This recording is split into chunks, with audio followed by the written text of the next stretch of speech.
Thank you. And yeah, Debbie's going to pass out some papers, and y'all please just leave them face down. And then, yes, and then take, don't turn them over. That's cheating. And no, what we're going to do is we're going to recap in pretty much detail the account of Esther's life from the Old Testament. And I just want you, as we go over the account, if something comes to your mind that you can learn from her life, from the account of her life, I want you just to jot it down. And that's what we're going to do. We're going to talk about lessons that you can learn from Esther's life.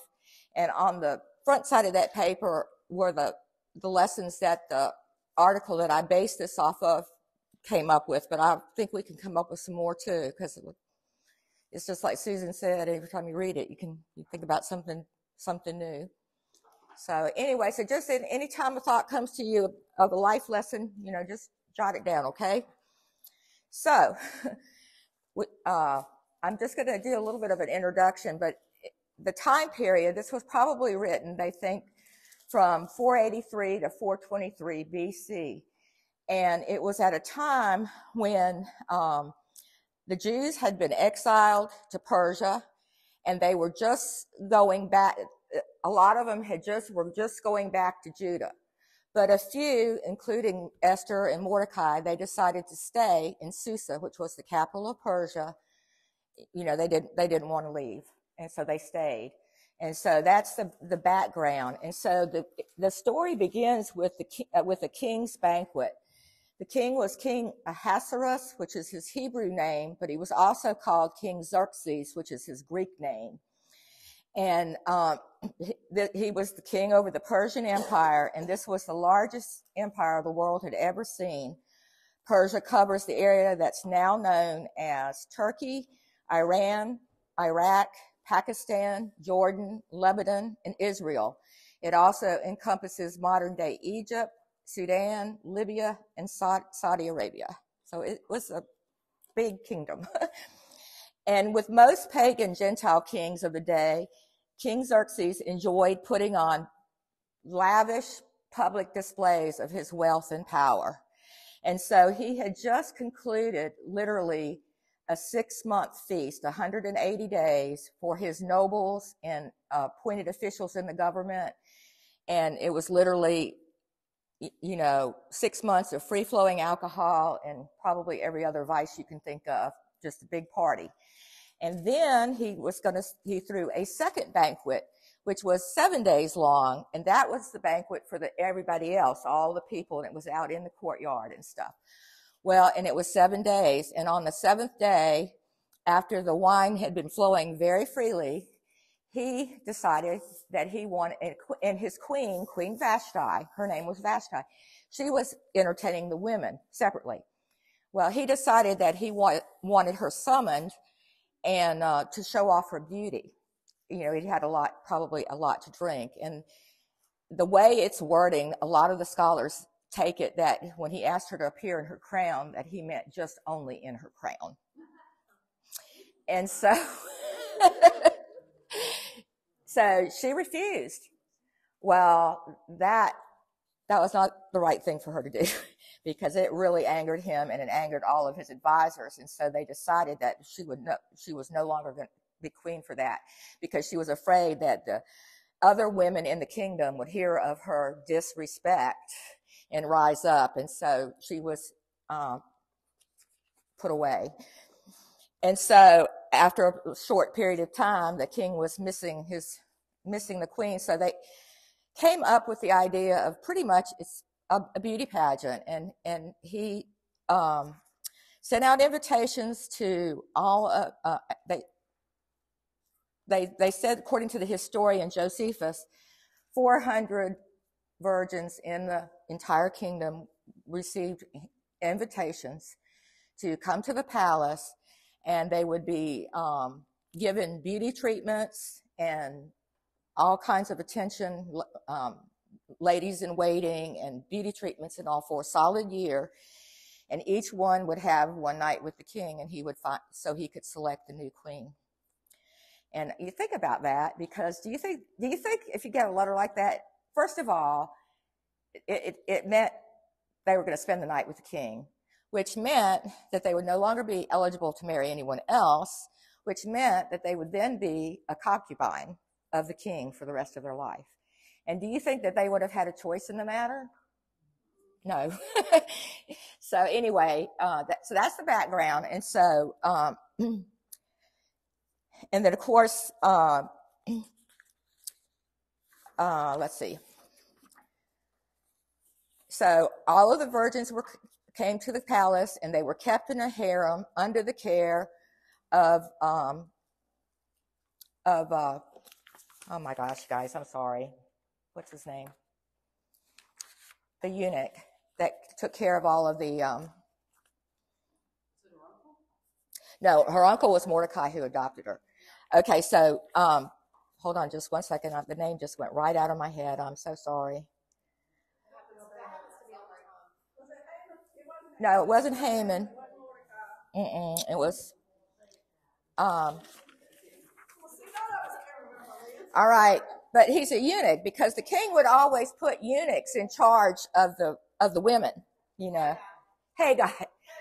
Okay, so he was, and so Esther, who was actually she had been an orphan, and she was adopted by her older cousin Mordecai, who was raising her as his own. And she was Jewish. They were Jewish. And the last thing that Mordecai said to her before she went was, do not let them know you are a Jew. So, and also, just as a side note, Mordecai is the first person, her uncle that raised her, or cousin. Some translations say uncle, some say cousin. But anyway, he's the first person in the Old Testament that was actually referred to as a Jew and not a Hebrew or an Israelite. So that's just a little side note. But anyway, so he said, do not reveal that you were a Jew. And so she listened to his advice. And when she got there, Haggai noticed her right away and was taken by her beauty. So she actually got, it says in the scripture that she did get extra treatment. You know, she got extra access to the beauty regimens, and she had the best ladies in waiting and all of that. So he gave her special attention. And she was a beautiful woman, but you can tell as you read the story that it's not just her outward beauty, it's her inner beauty that caught his attention too, that she had a humble spirit and was willing to take his advice and take Mordecai's advice and all of that. So after the year, it was finally her turn to go into the king, and he fell in love with, he chose her that night, and he placed the crown on her head. And so we're going to see the beginning of God's work in this process. Now, God's name is never ever even mentioned in this book, and that, you know, but it's pretty clear as we go along that he may be present. So Mordecai, in the meantime, was some kind of a public official, and we know this because it says he was always at the kingdom gate, and that's where the public officials and the judges and so forth would sit. And Mordecai was sitting at the king's gate, and he overheard an assassination plot against King Xerxes. And he reported it to Queen Esther, who reported it to the king and let the king know that Mordecai is the one that heard it, gave him the credit. And the plot was foiled, and they were hung. But the event was largely forgotten. It was really not recognized. And we see in this event that Esther's continued connection to Mordecai, as well as her integrity. You know, even though she was now queen, she never forgot her uncle. So both Mordecai and Esther honored the king and wanted to protect him from their enemies. Okay, and then after that happened, the king appointed Haman as his right-hand man. And Haman was a direct descendant of the Amalekites, who were a people that were Israel's sworn enemy for generations. And Haman had a dark heart. He had an intense dislike for the Jewish people, bigotry and prejudice. and it was deeply rooted in his heart. And he was an excessively prideful man, and when after the king promoted him as his trusted advisor, when he would come in and out of the gate, he would expect everybody out there to bow down to him. Well, Mordecai wouldn't. He refused. He did not bow down to him, and this really infuriated him. And so and the other officials were making sure that Haman knew about it, and they made sure to let him know that Mordecai was a Jew. Well, Haman hatched a plot. It wasn't going to be good enough just to kill Mordecai. He wanted to kill all of the Jews that still remained in the kingdom, because, like I had said earlier, several of a lot of the Jewish people stayed behind and did not return to Judah. And so he came up with a plot that he sought to destroy all the Jewish people throughout the whole entire kingdom. And King Xerxes allowed Haman to do as he pleased in the matter, and a decree went out to all the provinces that on a certain day, which had been chosen by a lot, and the word is Purim, and that's where the Feast of Purim comes from, which we're going to talk about in a minute. But the particular day was going to be chosen by a lot, and to destroy, kill, and annihilate all the Jews, young and old, women and children, in one day, in the entire kingdom. And when this edict went out to the entire provinces, you can imagine that there was great mourning among the Jews. And Queen Esther was completely unaware of this plot, but she found out when her maids and eunuchs told her about Mordecai's distress, because Mordecai had put on sackcloth and was grieving at the gate, so they saw him. So Esther sent a messenger to Mordecai to find out what was wrong, and Mordecai sent a copy of the edict and asked her to go into the king's presence to beg for mercy and plead with him for her people. And that was a very dangerous thing for Esther to do, because there was a law against entering the king's presence uninvited. And Esther had not been invited by the king for the past 30 days. So through her intermediary, Esther reported to Mordecai her seeming ability to help. And Mordecai said to her, do not think yourself that in the king's palace you will escape any more than all the other Jews. For if you keep silent at this time, relief and deliverance will rise for the Jews from another place, but you and your father's house will perish. And who knows whether you have not come to the kingdom for such a time as this. That's probably the most important scripture in the entire book. But Mordecai is very clear that she's aware that just because she's queen, she would not be spared any more so than any other Jew, and that this may be the reason why she became queen in the first place. And so it was a great display of faith that Esther agreed. And so she asked Mordecai to ask all of the Jews to fast for her for 3 days, while she and her maids also fasted. And of course, the purpose of fasting is to pray, pray and fast. And then she said she would go to the king, though it's against the law. And she said, if I perish, I perish. So you can see the bravery that's going to be involved here, because she's literally willing to risk her life to save all of the people. So when Esther approached the king, she was risking her life, but Xerxes was pleased with her and held out to her the gold scepter that was in his hand, a sign that he accepted her presence. And she invited Xerxes and Haman, his assistant, to a banquet that day. And the king called for Haman and came to the meal, where he asked what would she like. He was willing to give her, he says, even up to half of his kingdom. So he loved Esther. So Esther invited the two men to attend another banquet the following day, and that's when she was going to present her request.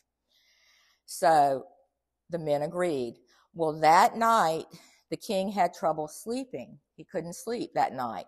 And they kept a record of events during their reign in a book that they called the Book of Chronicles. And because he couldn't sleep that night, he got them to get out the Book of Chronicles and read to him. Well, it was during that time that they read about the account of Mordecai saving his life by foiling the plot of those two that were going to assassinate him. So that was fresh on the king's mind. And so meanwhile, Haman went home, gathered his friends and his wife, and he told them how honored he had been because he had been invited to a banquet by the queen, and he had seen Mordecai on the way home, which had dampened his spirits because, of course, Mordecai did not bow down to him. And his wife and friends suggested to Haman to build a gallows on which to hang Mordecai, and Haman followed their advice and built the gallows. And this is just when I was studying it, some translations say built a gallows to hang him, and other translations say built a stake to impale him. So I don't know. I've heard it both ways. I don't know which is. But anyway, so just as King Xerxes was mulling over the fact that he had not honored Mordecai for his life-saving act, Haman came in to talk to the king about hanging Mordecai. The king asked for Haman's opinion about how to honor a man whom the king delights in. And Haman, being so prideful and boastful, just knew the king was talking about him. Well, so Haman suggests that you parade the man through town wearing a royal robe and riding on a horse that the king had ridden while proclaiming, "Thus shall it be done to the man whom the king delights to honor." Xerxes ordered Haman to do this immediately for Mordecai. Can you imagine what Haman thought? Haman obeyed the king and honored the man that he hated the most. He then told the events to his wife and friends, and with more foresight than they probably realized, his wise men and his wife Zeresh said to him, if Mordecai, before whom you have begun to fall, is of the Jewish people, you will not overcome him, but will surely fall before him. And the king's eunuchs arrived and took Haman to Esther's banquet, the second banquet. And there Esther told the king that her people had been sold to be annihilated. Showing great respect and humility, Esther said that they had only been sold into slavery. If they had only been sold into slavery, she would have held her peace, because no such distress would justify disturbing the king. The king was aghast that someone would dare to do such a thing to his queen's people. Esther revealed the man behind the plot was this vile Haman. So obviously Esther revealed herself to the king at that time as a Jew, because he realized that Mordecai was a Jew and he knew Mordecai had raised her. Xerxes exited the banquet enraged. Haman stayed behind to plead with Esther for his life. And when the king re-entered the room and saw this, he thought Haman was molesting Esther and ordered Haman to be killed on the very gallows that he had built for Mordecai. So after Haman was dead, Xerxes gave Esther all of Haman's estate and gave Mordecai his signet ring, which that's the person that had the signet ring was right under the king. Any decree that went out had to have the signet ring on it. The decree had gone out from Haman, but it was irrevocable, because whenever they did send out a decree like that, it would be irrevocable. So Esther again pleaded with the king to intervene. Xerxes ordered another decree to be written to counter the first, and this one gave the Jews the right to defend themselves against any who would attack them. Now there was joy throughout the provinces. Many even became Jews out of fear. Some enemies did attack on the previously appointed day, but the Jews were victorious over them. Esther's bravery and faith in God are a testament to the trust of this young woman had in a living God. And we can learn a lot of life lessons from her. So let's talk about it. So what do you think is what's the most important lesson that stuck out to any of you? Pride goes before destruction, and the Holy Spirit before fall. That's a good one. That's not on the list. That is good. Yeah. And Haman was full of pride. He just knew that he was the one that was going to be honored. And, and also just the dark heart that he had, that he wasn't satisfied just to get revenge against Mordecai, but he wanted to kill the whole people. And, we think about in our parents' lifetime or grandparents' lifetime, we know about the concentration camps and the Holocaust, but you can see clearly that was not the first time.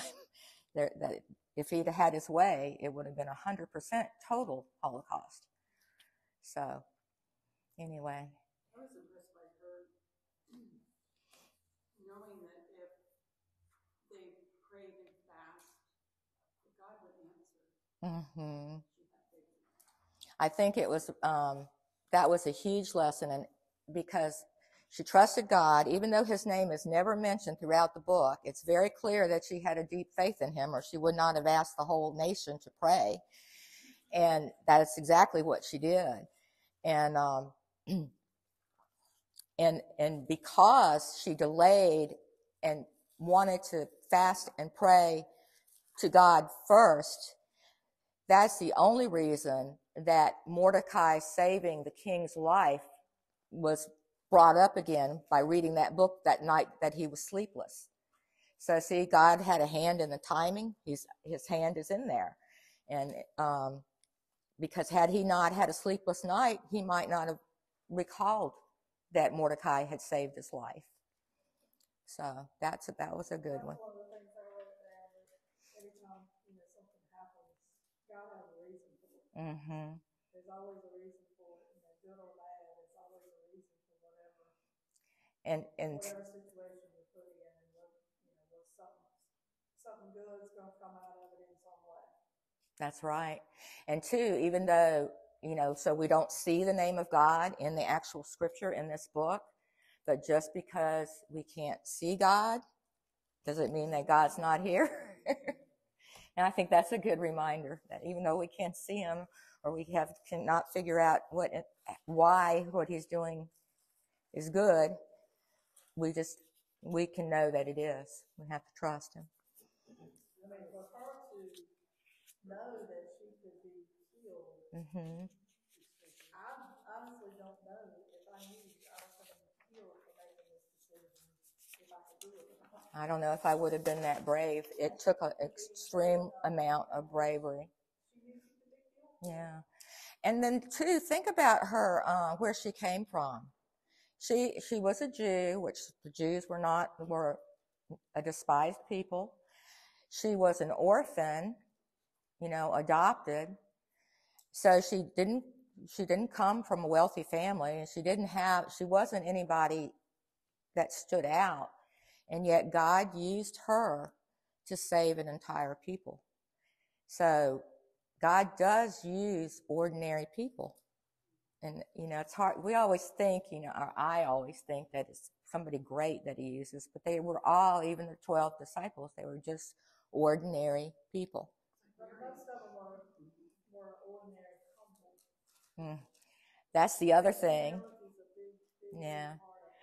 Because there was a lot made of her beauty. It talked about in the beginning of the book, it talked a lot about her beauty. She must have been just the most beautiful woman ever.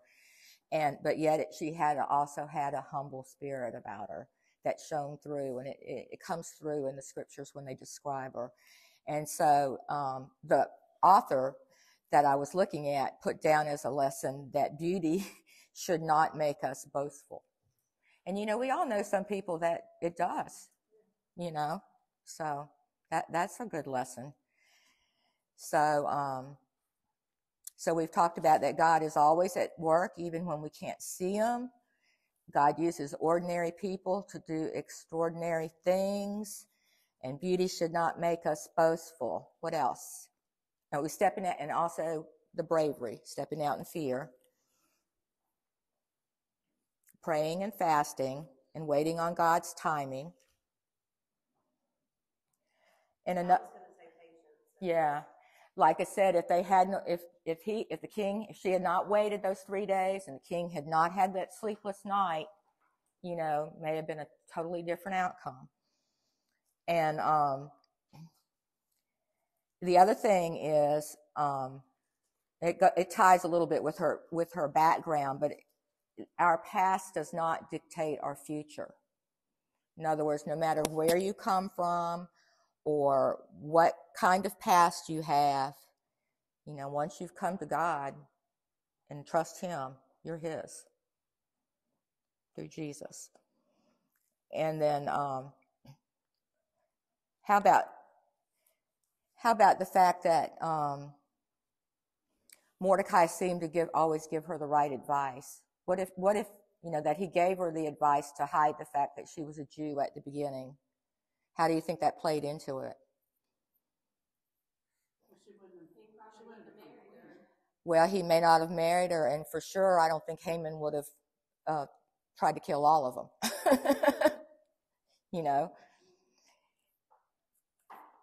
So. Just have good examples of like vengeance is mine, says the Lord. So we're supposed to trust Him. Like if Mordecai had spent the whole time trying to get vengeance on his own, or even the Jews, they had been like, "All right, that eve's out, here we go," and instead they fasted and prayed. They looked to her, and then God was like, "Now I get to show up," and then the poetic justice. Mm-hmm. But also because you're like, she was really nice to a man that like I would have loathed. Yeah. He was, I would say at least abusive by saying like, "Let's go.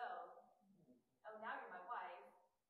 He was kind of the enemy of the Jews because he's a foreign leader. So like, they sure love their enemy. So in my mind, I'm like, oh, assassination plot? Sweet. Like, okay. Instead, it was like, no, you're supposed to disrespect the leaders I put in front of us. And like, that was another thing too, Kara. When they sent out that edict, I didn't read the exact scripture. I just gave the recount, but the edict was strict, and it said everybody, men, women, and children, and it also said that they were not to defend themselves. And I think that, and that's why there was such intense mourning, because I think the Jews would have trusted God and not defended themselves. Well, I thought it was interesting at the beginning when his first queen said, "I ain't coming in there naked." Mm-hmm. I mean, that took a while. That was right there to say, "I'm not doing it." Yeah, and he did just put her away. He actually didn't kill her, which is a miracle in itself. But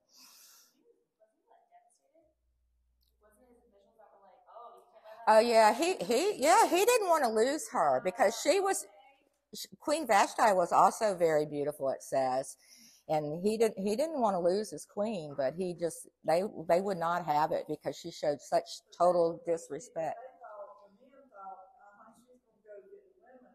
She's gonna get the women to rise up and say they're not gonna do something. If she can refuse the king, then we can refuse our husbands. Yeah, he wasn't gonna have that. So we're gonna send her away somewhere so she can't talk. Mm-hmm. That's exactly what happened. So, and then, go ahead. So I was just reading in here in Esther, it says that after, the first queen did that, the king sent dispatches to all parts of the kingdom, to each province in its own script, and to each people in its own language, proclaiming in each people's tongue that every man should be ruler over the household. Mm-hmm. So it was, they were going to make sure, because, it wasn't like how we have it today, where you feel like you're partners and then helpmate. It wasn't. Or your boss. A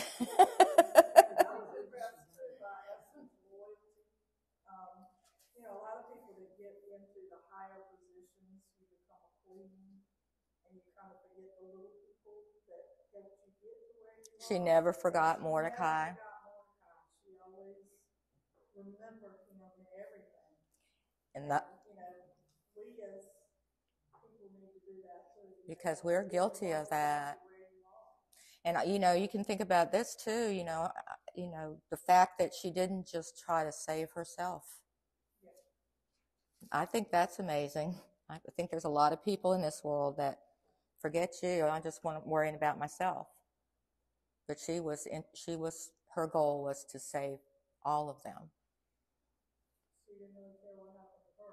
She was willing to risk her life.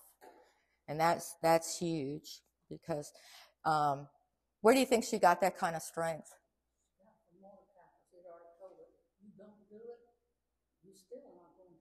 Well, he did point out that if you don't do it, you're going to die too. He did point that out. But where do you think the real strength came from? Yeah. Yeah. Yeah. Yeah. And then Susan brought this one up already, that patience is definitely a virtue, that the fact that she waited, didn't rush. And loving others is the most important thing we can do. And, that's the greatest command in the New Testament. Love God first and each other next. And if we would just do those two things, we wouldn't need the other 10 commandments. Really, that would take care of everything. And then the other thing that, when you think about it, just this one person, this one little orphan Jewish girl had an impact for generations and generations.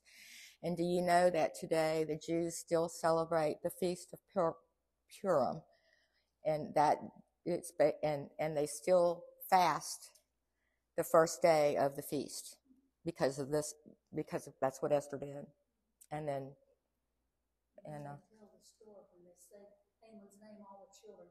yeah, exactly. It is. And they still do that today.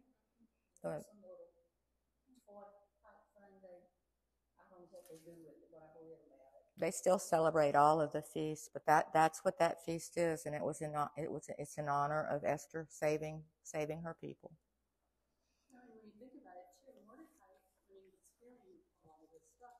He could have just turned and ran and just said, I'm not going to hang around here. Yeah, he could have just left. He was just as loyal and brave as she was. Where could he have run to? Well, where could he have run to? The edict was known for in the entire kingdom except for Judah. And he was a Jew, and he would have been following Jewish customs. He would have been washing his hands before he ate. Did those other people do it? I don't know. There's a possibility that they didn't. I think that, I think Pat's on right, because the Jews in that time were set apart people, like we're supposed to be a set apart people today. We are not supposed to look like the rest of the world. And the Jews did not look like the rest of the world at that time. This goes in today when we have so many people that are in foreign countries and they're preaching and they're getting killed for it in some places. Along the lines as the first. They're willing to stand up and tell the truth. Yeah, that's something to think about, because the way the things are in the world today, the world is so crazy now.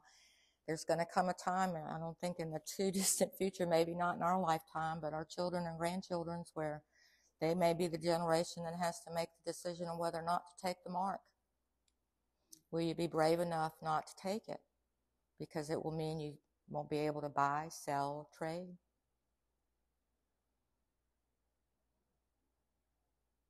If they haven't already accepted the Lord, I believe will be gone if you're saved. But some people don't. I mean, we really don't know that, but I like to think that that's the right interpretation. So. I think it's a lesson for us too, that your faith lived out is more important than your faith just expressed verbally. Your actions. So just saying you are a Christian or saying that you're a believer, that sounds good.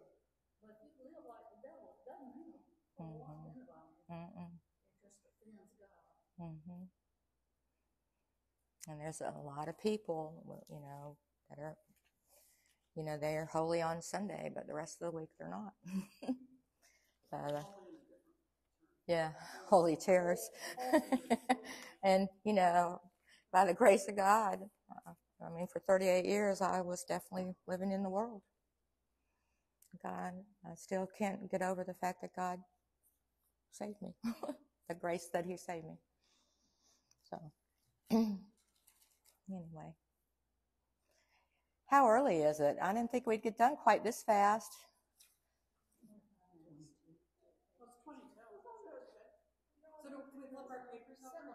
Oh yeah, we can look at the papers. We pretty much, yeah. What did you say? Oh. The one thing I put at the top that I thought was the most important thing, and they didn't even list it on the paper, is God is always at work, even when we can't see him. So, I don't know if you want to jot that down or not, but I thought that was a pretty good lesson. But I think we just about covered all of the ones that the author did. What do y'all think? God uses ordinary people. Beauty should not make us boastful. With God's help, we can step out in faith and fight our fears. Our past doesn't dictate our future. God places mentors in our lives to teach us wisdom. I do too. And I know in our particular church, Pat Rivers has probably mentored most of the people in this room. I know. So she was the Sunday school teacher. No, you taught Sunday school for years and years, and you taught always did the class for the new Christians. What is the name of that class? I've done it one time too, taught it a couple times. Something for new believers.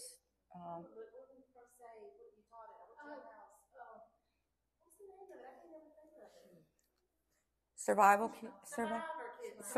kit for a new Christian or something like that. And so yeah, I think Pat's definitely been a mentor to a lot of us in this room. Our strength does not come from us. That's definitely true. Patience is a virtue. Pray and fast. Yeah, don't pray for, he'll give you a test.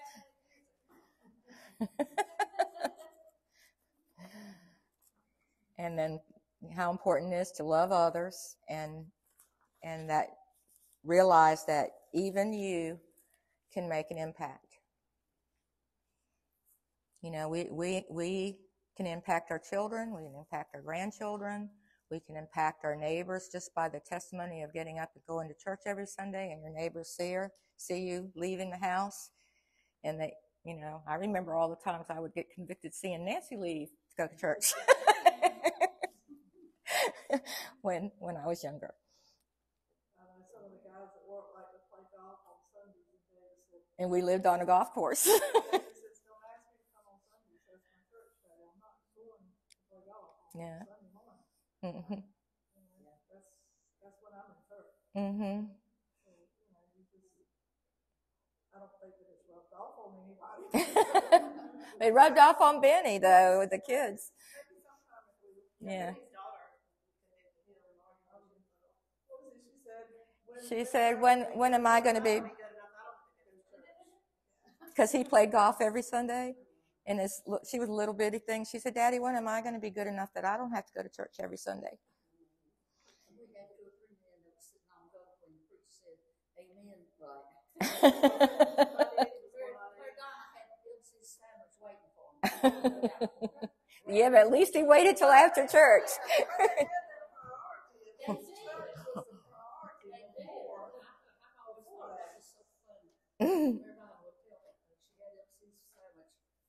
When he got his clothes changed, she had his sandwich ready.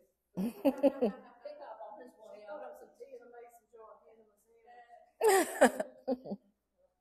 Think about though, we're going to make an impact in your life. You're never not making an impact. So if she had chosen not to intervene, that choice would still Yeah. But he was so clear, and it really hit me this time when I was looking at it, that he said, if you don't do it, someone will do it. But your name, our name, will no longer be under the sun. And I mean, that's pretty blunt. So sometimes, we get put in these positions and we don't have any idea why we're there, but there's a reason usually. I mean, there is a reason. So. It was interesting when you were talking about that not that long ago.